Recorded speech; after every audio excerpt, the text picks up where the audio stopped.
Hey, shalom. Here we are again with our directed immersion learning. This is Thursday, so that means we are in the chetovim, the writings, and usually we're doing Psalms. So tonight we will be continuing our study of Psalm 27. We are currently at verse 10, so yay. Let's just have a real quick prayer. Avinu malkeinu ken yiratzon ki kol yigei tov be'einecha. Bli tzarot. תשלח נא את ברכות משמיים ממעל על כל תלמודי, כן יהי רצון אדוני. לא לנו ולך יהיה כל הכבוד. כל הדברים האלה אנחנו נברך בזכות ישוע המשיח. Just thanking Abba for this time together that we might study really well together, and that he would pour out his blessings on all of you, and that from the heavens above, and that he would also and of course, everything for his glory, not for ours, and that all these things we ask him by the merit of Yeshua HaMashiach. Okay, so let's get going. Here we are. Continuously improving. Thank you much to the support of viewers like you. You guys out there, if any of you would like to, by the way, if anybody knows how to make this, see the little thing here from PowerPoint that's won't go away. If anybody knows how to make that go away, I know it eventually times out, but I would like to make that so that I don't see that. But anyway, so if you'd like to make a one-time contribution to the work that we're doing here, you can do that easily at paypal.me/Hebrew Literacy. Please send it for friends and families if you can. The fees are smaller that way. And if you'd like to make a monthly contribution, that's easiest to sign up over on patreon.com/Hebrew Literacy. You can also sign up over there as a patron without any kind of monthly contribution if you prefer. Also, you can get my book over there if you're interested in my own translation and commentary on Genesis. All right, so let's get to it. Here we are. Boom. Verse Yod. There it is. That's 10. Ki avi ve'imi azavuni. For, we know this word, for, because, avi, so that's the Abba Avi, my father, ve, and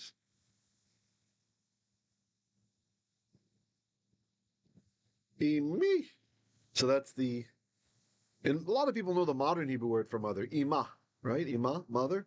So the E at the end is my, still my.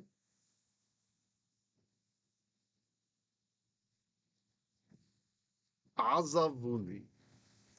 So our verb is ayin, Zion, mate, azav, to abandon. Very famously, most people are at least familiar of an Aramaic version of this from Psalm 22, Eloi, Eloi, lama sabachthani, right? In Hebrew, Eli, Eli, lama azavtani. My God, why have you abandoned me?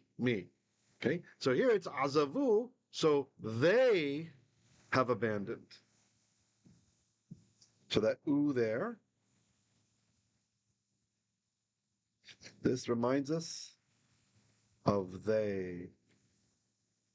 At the end of the verb, they abandon. Who did they abandon? Me. Well, the mates are saying me.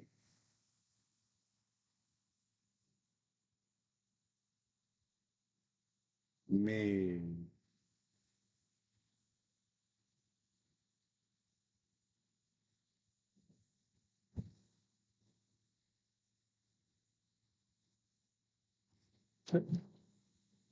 Good.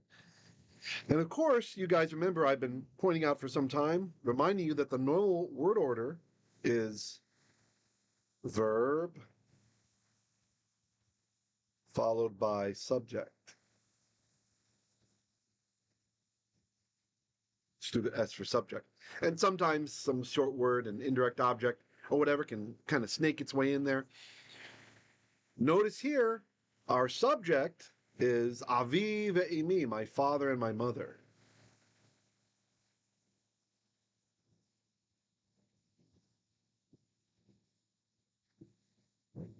That's our subject. And our verb is azav. or azavu. That is our verb. Okay. So you'll notice it's out of order. So this could be, in normal prose sections of the Hebrew Bible, this would probably indicate emphasis on the subject. And with the key here, if that's the case, then I would interpret the key as a key emphaticum, which is like an exclamation point. So he might have this meaning of, this happened.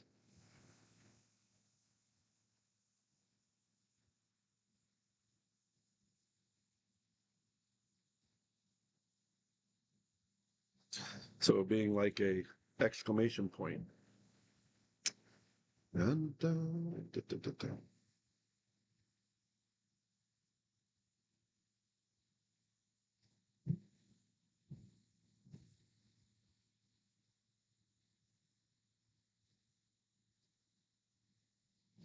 it may be.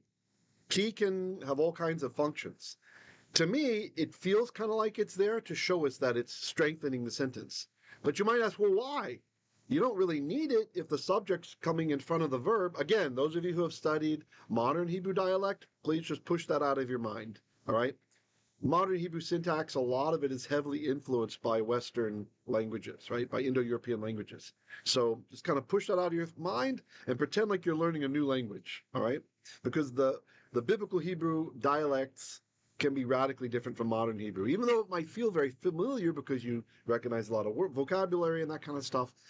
Still, the syntax, the way that time works, these sorts of things can be very different, especially in biblical poetry.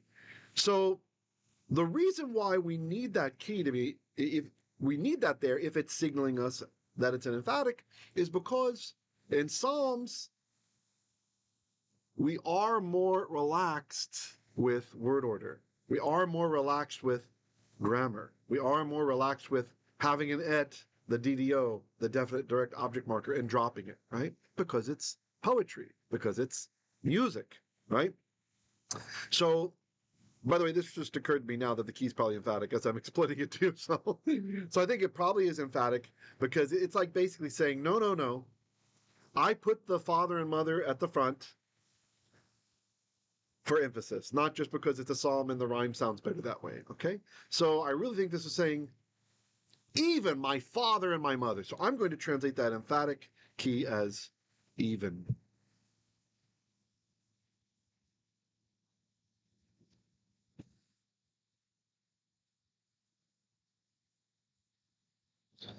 I need to, I forgot, I wanted to check. Well, it's been very busy lately.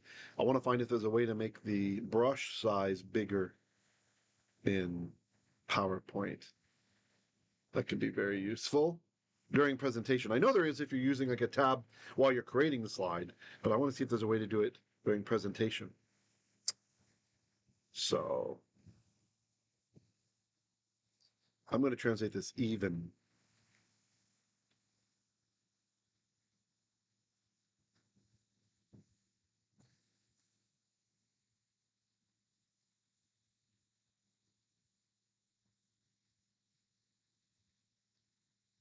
Ki avi ve'imi, even my father and my mother.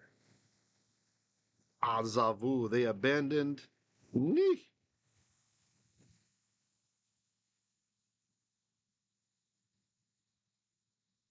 There, I hope that's visible. Ah.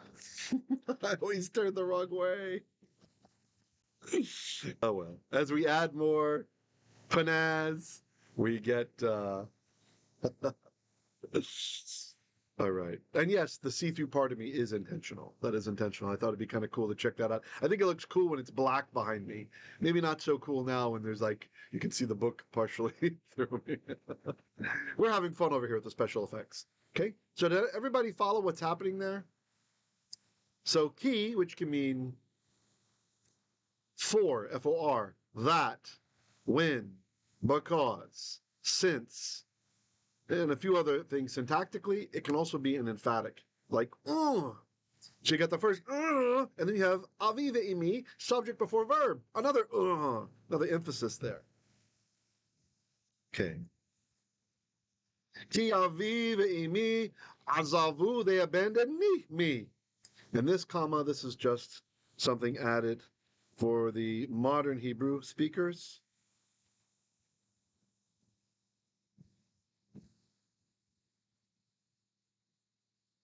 This is not in the Masorah.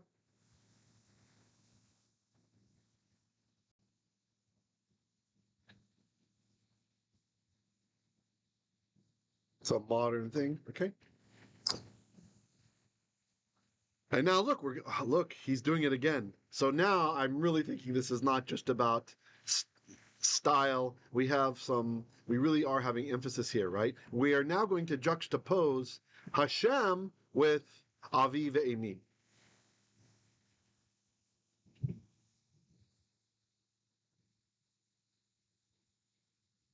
So looky here.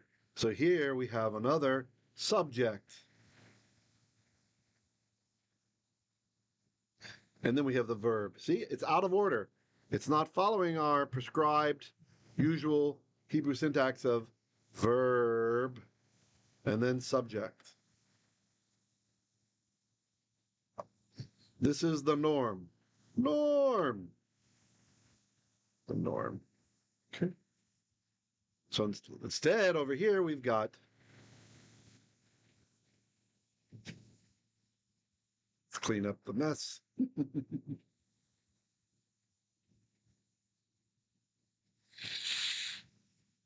So here we have subject and verb. And again, subject and verb. It's out of order, right? So, and there's, of course, nice Hebrew parallelism going on here as well. We have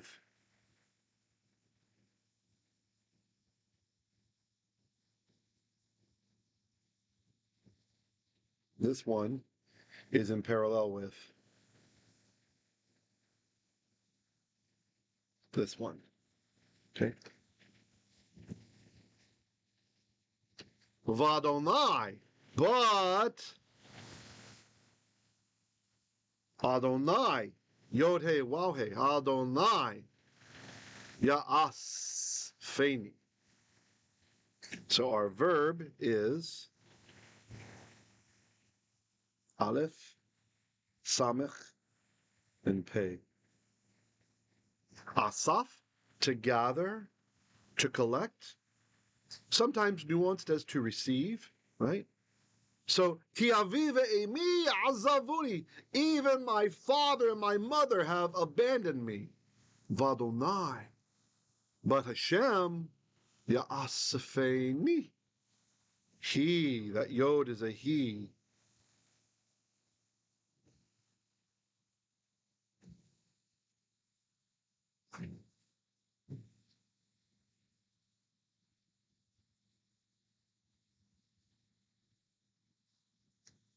He has asaft, or he asafs. He accepts, you can maybe translate, he accepts. Ni. What a wonderful, divinely inspired word for any of you who do not have parents, or for those of you whose parents have not been around like they should have been for you. This is for you. Even if your father and your mother have abandoned you, or they didn't care for you, or they just left you to your own devices. Very strong language, azavuni. Hashem, and actually, you know what? Another beautiful thing, it's just packed with poetic devices. That vav that's in front of Hashem, because the key, if I'm correct about the key being emphatic, that's probably emphatic also. There is, in poetry, a use of the vav, the wow, the ancient wow, which is called vav emphaticum. And I think we have that here. So we will switch to our magenta color for marking emphatics. So we probably have another exclamation point there. I know the Hebrew can really be packed full of exclamation points sometimes.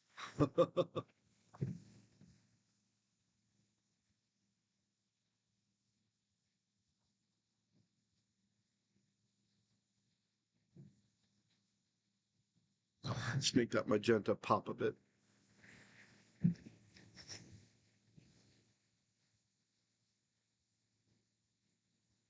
Boom. You see the parallelism? Ki, even, or and then the va,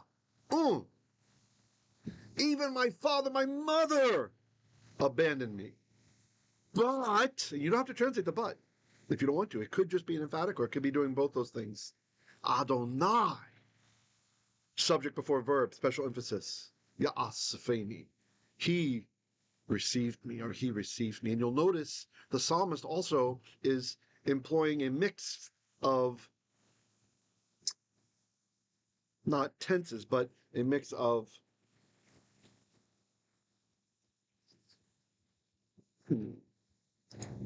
aspect there.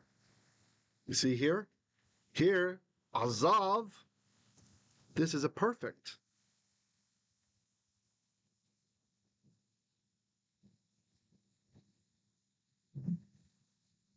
Azav, the verb here, is perfect. It's okay if you don't know these grammatical forms. It relates to how something is complete or incomplete, right? That's azav. Azav.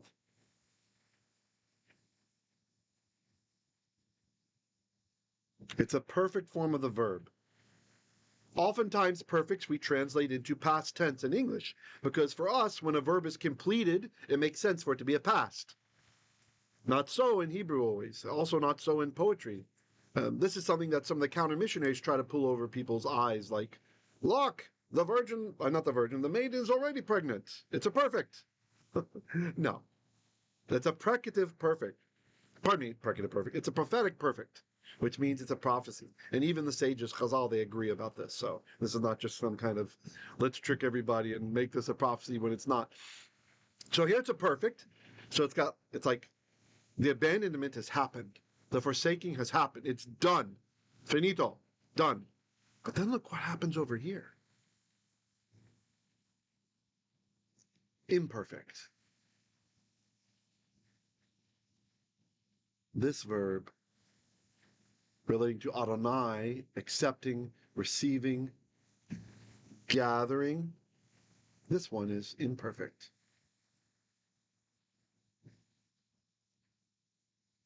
Which can denote a continuous action. Ongoing. This is why in modern Hebrew this is used to express the future. Also, often in the biblical text, it expresses what we would consider a future. It's an ongoing thing. It's not completed yet. It's not perfected yet. It's not done, right? It can also, in biblical, can also be a present, like it continues. Or it can even be a past, continuous, continuing into now. You see?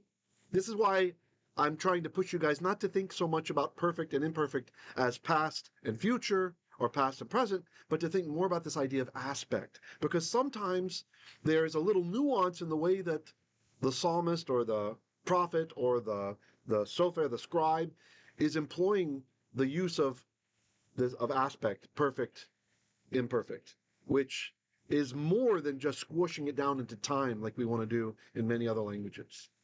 My parents, they've abandoned me. It's done. But Adonai, he gathers me. He receives me. He collects me. With the feeling that it might have started to happen in the past. From the moment the parents rejected the psalmist, Hashem starts to receive. And also now. And the psalmist understands it also in the future. This one line in the psalm, you see how much it's saying? I hadn't realized this before. I'm so glad I slowed down to record it with you guys in our directed immersion. There's so much in there. You can use this for healing people who've been damaged by abusive parents, or parents who put them out, or parents who clearly didn't want them. Because look, Hashem was there and he's gathered. He's a father to the fatherless, isn't he? Lovely. Okay, let's continue. Actually, take a drink. So I will disappear for a moment and see if you have any comments or questions. Ask it in the chat, or if you're watching this later, ask it down below.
Okay, that was close.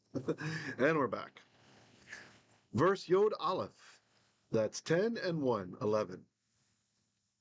Horeini, Adonai, darkekha. Horeini. So this is from the verb yara, which is like to shoot, but this is a hiphil form of it, which means teach. Teach. It's related to Torah. Torah. Teach me. Teach me.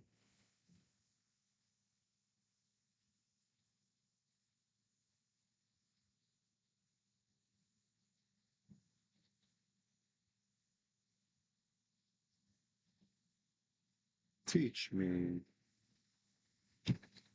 Oh, Yod Hey, Wow Hey, Adonai, darkekha. So surely you know this word. This is derech.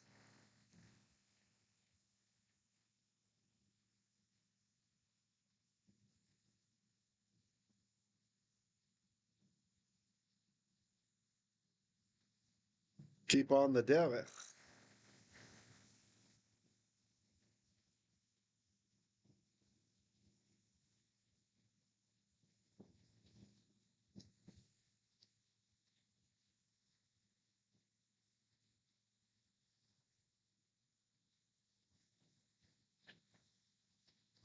You guys know that word, right? Derech, road or way. Like Yeshua says, he is ha-hodos, which is Jewish Greek for derech, haderech, the way. So this is darkekha.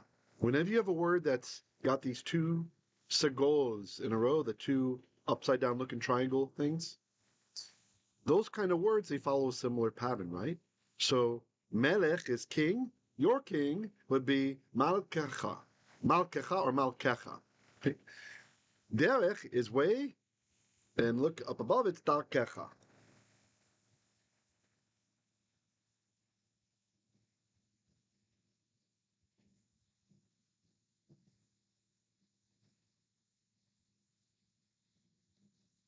Your. I hope you guys can see that all right.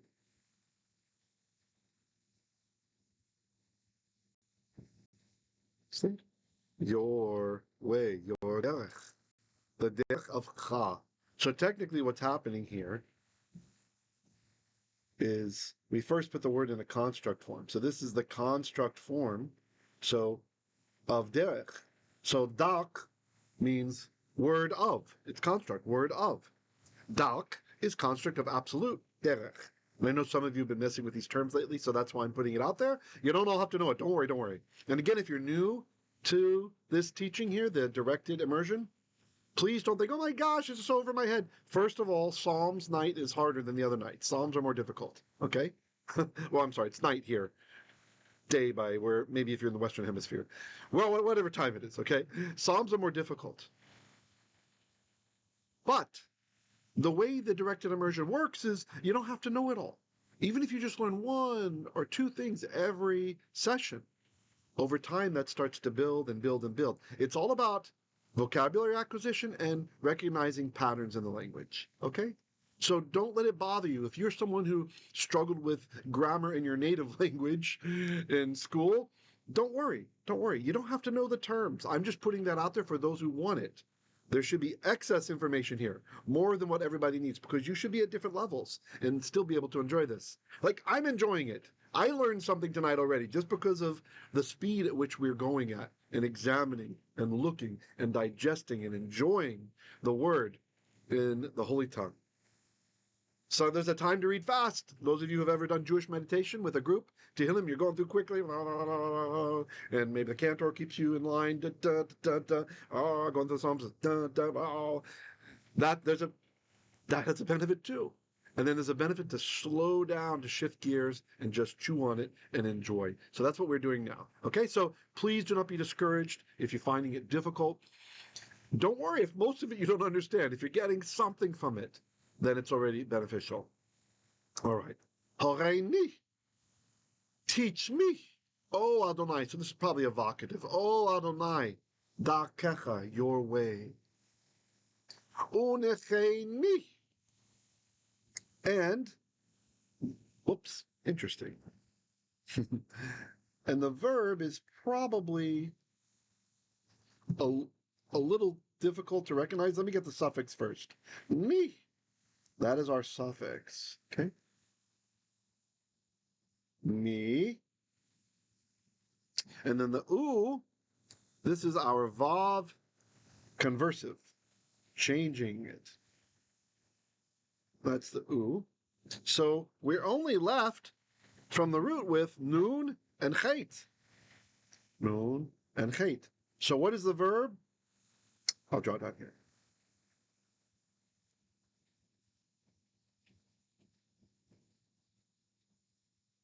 The verb is nun, chait, hey, nacha, nacha, to lead, to guide. Okay? So why is the, I'm sorry, the vav I was wrong. It's not a vav conversive. Okay? It's not. Oops. Hold on, where are we? Here we go. It's just a normal vav. And just the conjunction, because the next word is an imperative. Okay? And as an imperative, it happened to lose the final hey, because when a verb ends in a hey, the hey oftentimes goes away. So that guy is gone. Okay? So we're just left with the nach of it. So, and neche lead or guide, ni. They could have said neche oti. That also would have been fine. But the psalmist is, he's got the syllables he wants and the rhythm he wants for the song. So, be'orach.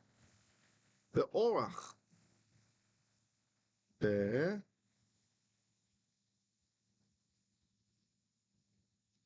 On. On the orach. Orach is a poetic way to say derech. So we just had derech, and now we've got orach. Although sometimes there's a different nuance of this word, like the Ishmaelites who came down and they bought Yosef HaTzadik, and they took him to sell him as a slave, right? That's called an orachim. It's like a band of travelers, a caravan. So that was a caravan. So related to the word orach, so you can get other nuances from that same root. Okay, like famously, there's the orach chayim, the way of life, right? There's a way which leads to life, is the idea. Of course, chayim being a dual, there's this life and olam haba, the one to come.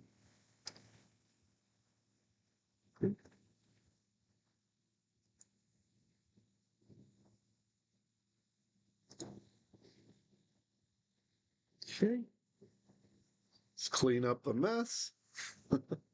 I think it's Palm registrations that are doing that. Maybe if I change the tablet to say stylus only, that might be interesting. Okay.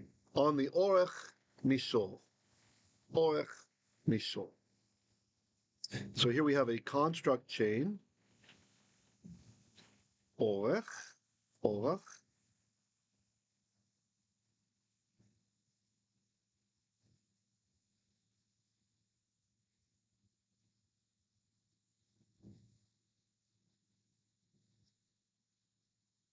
Okay. And that's coming over here to mishol. Mishol is like level, balanced.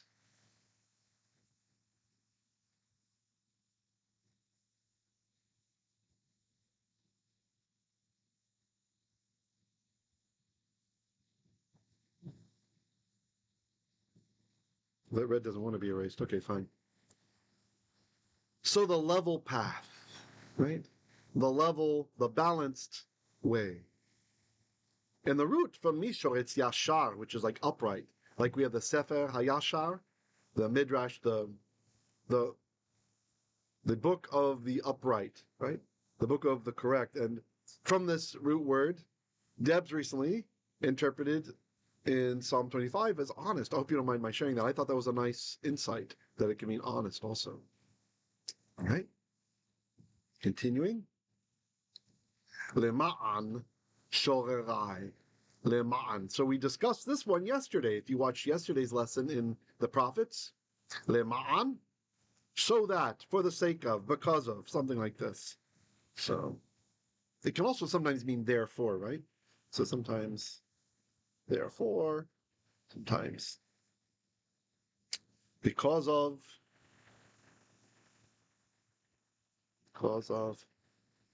more often for the sake, etc.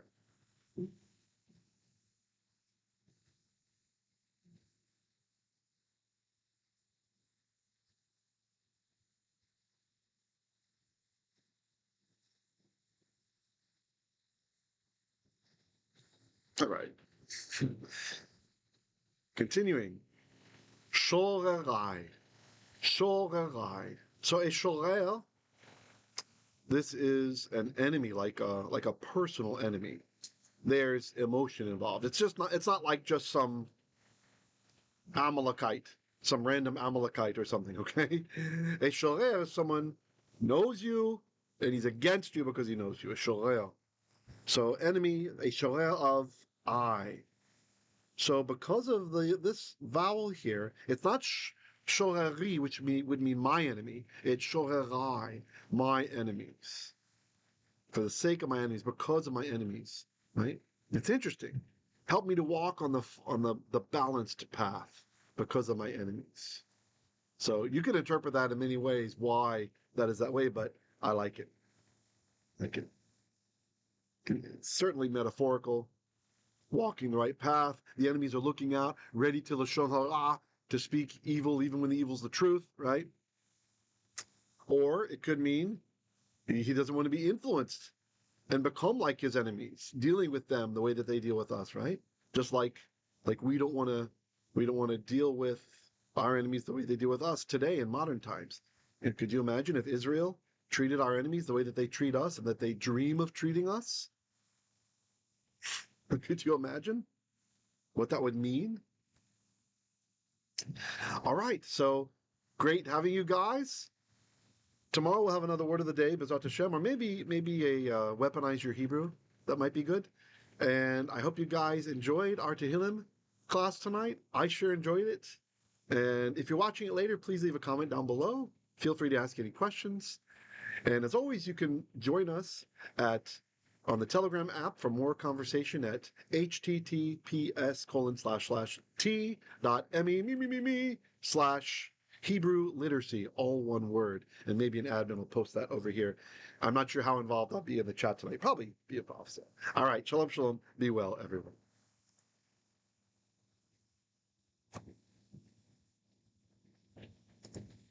If I can get out of here.